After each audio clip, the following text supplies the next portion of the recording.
Okay, so we're back. Episode 4 of Building the Box. The first episode, I'm wearing a football shirt. It's taken 4 weeks to get here.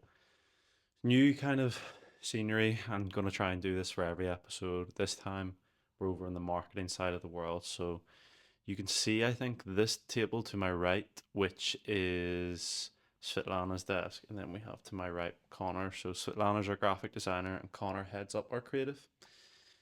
It's a really cool side of the room. Gets the morning sun. Doesn't get the evening sun. My side does, and sometimes it's a bit unbearable when you get the evening sun. Recently in the office, it has been getting very. It was warm for about 3 weeks. It's like a greenhouse, really, really warm, and we can't cool ourselves down, so you have to get the fans out. Now it started getting cold, and the layers are coming on. In Christmas time, this place will be so cold. You'll have people wearing coats. No matter how much we put the heating on or we buy extra heaters, it's just freezing in here. I have a ton of things that I want to run through this week. The first one is something I finished on last week, where I was talking about hiring either a head of growth, someone young and hungry for to take up the role and be like an assistant for growth who could grow into it, or then just hiring an agency to help with us. And I got one comment. Some person said always inside, like in terms of don't hire an external agency, which I do agree with 90% of the time. And for this role, we've decided we're going to hire someone junior and we're just going to help them grow. I think the last couple of weeks, I've seen the compounding effect of having everyone motivated and on the same team, and then also training and developing people through the book club, through the resources we're paying for, and just through like outside mentoring as well. So we're going to hire, and we just launched this live actually today. It's a job post. So the official title is Ecom Growth Assistant. And the idea is that this person comes in and they help us build landing pages, they help manage the ads, they help come up with ads, they help manage marketing campaigns. So like the Black Friday, they make sure everyone's doing their bit. Um, so yeah, it's a bit of everything, but mainly it's just acquiring people at the start of the funnel. So the person isn't expected to be technical or anything like that. They're just meant to be able to go and do the research and figure out why this angle's working. Can we build a landing page for it? Test different things. So whether it's a listicle, an advertorial, different landing pages, whether it needs to be 2 or 3 pages before they hit the buy page. So yeah, it's a new role. And previously we've been outsourcing this landing pages to agencies, and it hasn't gone great. The work they've done, I think, on their part has been as much as they can do. Like, I think they've done it to the best of their ability, but it's just not correct for us. We had a CRO agency who are probably one of the biggest, if not the biggest in the UK, definitely one of the most popular. They do a ton of brands, and they were good, but they were doing like 1 or 2 small tests a month, and all the ideas for the tests came from me, which isn't ideal. When you hire an agency, you want their expertise to help. So they were just executing rather than actually coming up with ideas. And then we pivoted because we wanted to do quicker, bigger lever things into like small boutique agencies who could build a whole landing page. But they didn't quite understand the brand or what we were marketing. So even though the page looked really aesthetically pleasing, probably had their best practices, it just didn't have the research behind it. So I think this is the best of both worlds. We get someone who's 40 hours a week and can go deep diving into the research, and then they can build out the pages with the help of Svetlana designing them, and with the help of, we have this dev we found off of Upwork who I've used like 6 times now, and he's really, really good. So I'm excited. We also brought on the recruitment firm we used for the last 2 times, Sam Mendes, and I forget his like colleague Kyle surname, but it's called Hypergrowth Recruitment. It's really good. We used them for Svetlana and Isabella, and we used them before for another role, and they've just found good people, people that fit our culture, and it takes a lot of stress out of me having to do in the hiring. So I'm excited to see what we get back, the people who apply.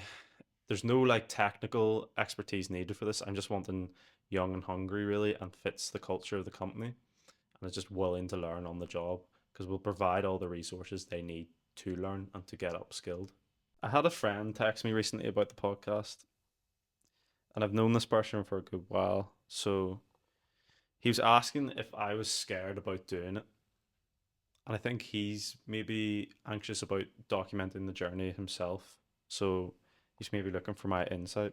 He was saying, I remember the fair share of abuse you got in your time when you started, and then he quoted an exact instance when I got abused, which is, I couldn't really remember it, which is funny, but he said he remembered really well. I think over time in business, you just grow a thick set of skin by like putting out what I'm trying to achieve and showing that I do open myself up to abuse, I guess, or not abuse, but like criticism.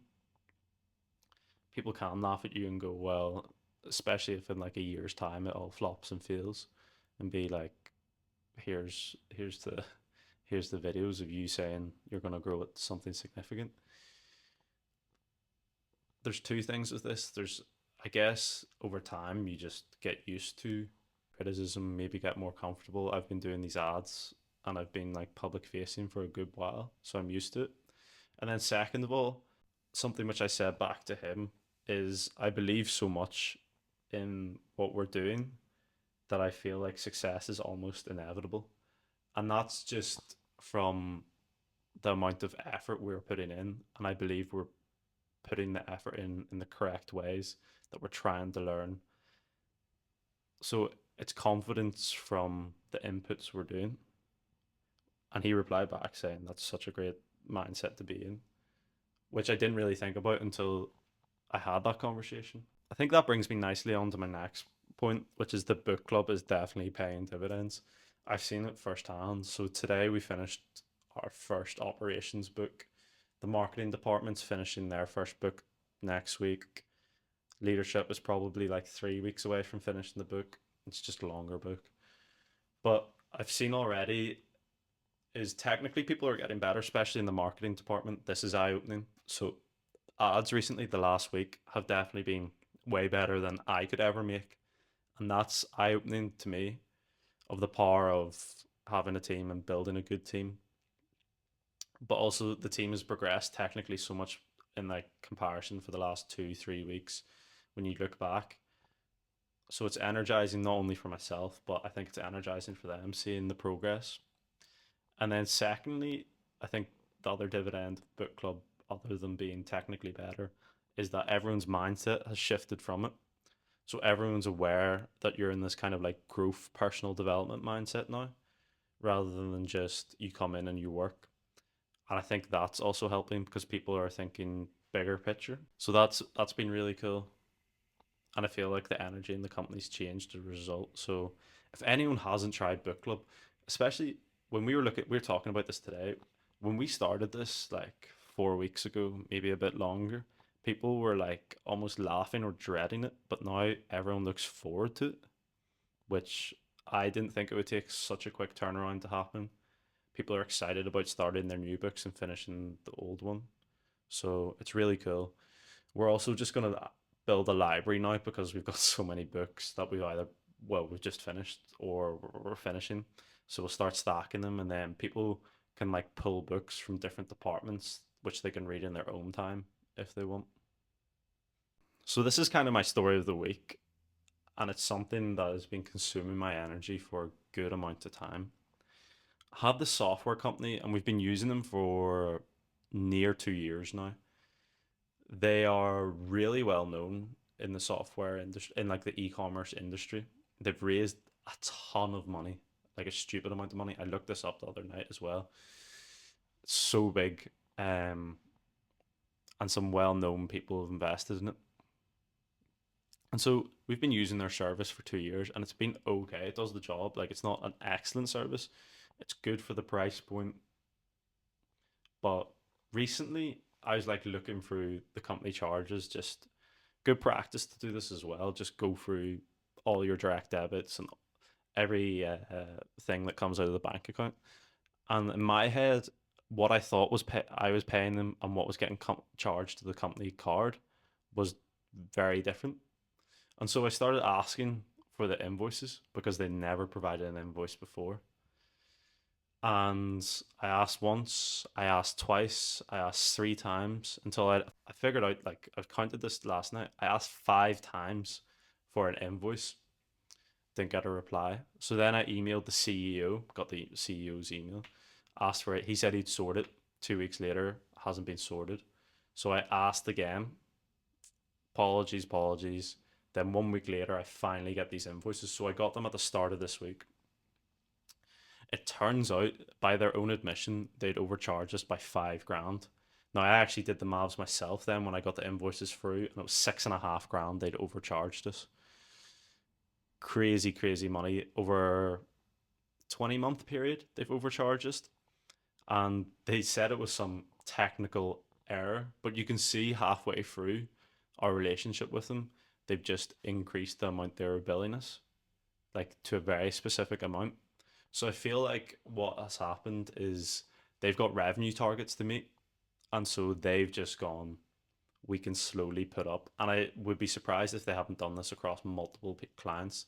They just slowly increase the direct debit, and they think you won't notice because there's how many companies out there, like especially employees. Employees sign up to stuff all the time, and then they don't see the charge in the bank account. They don't see the notification, and it's only the finance director or the owner who goes through it, and he doesn't question it in the end.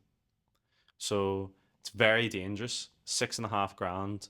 There wasn't even like a token, and I said this to them because I think they did do it deliberately. That's my opinion. They may have not done, but it's too suspicious to me. Like the 6 weeks, like it took 6 weeks for me asking to get the actual invoices. It's too suspicious to me, that long a period of time, and then they didn't offer like a token refund or a token credit. Like they could have gone have 3 months on us for free or something like that, which would made it better, or like at least would have made me happier. So hopefully they do refund me now, because I sent them over my bank details and I said this is the correct amount that I'm owed, and I haven't received the money yet. So I might be waiting another 6 weeks to get the money back, which, if so, then I'll just share their name on this.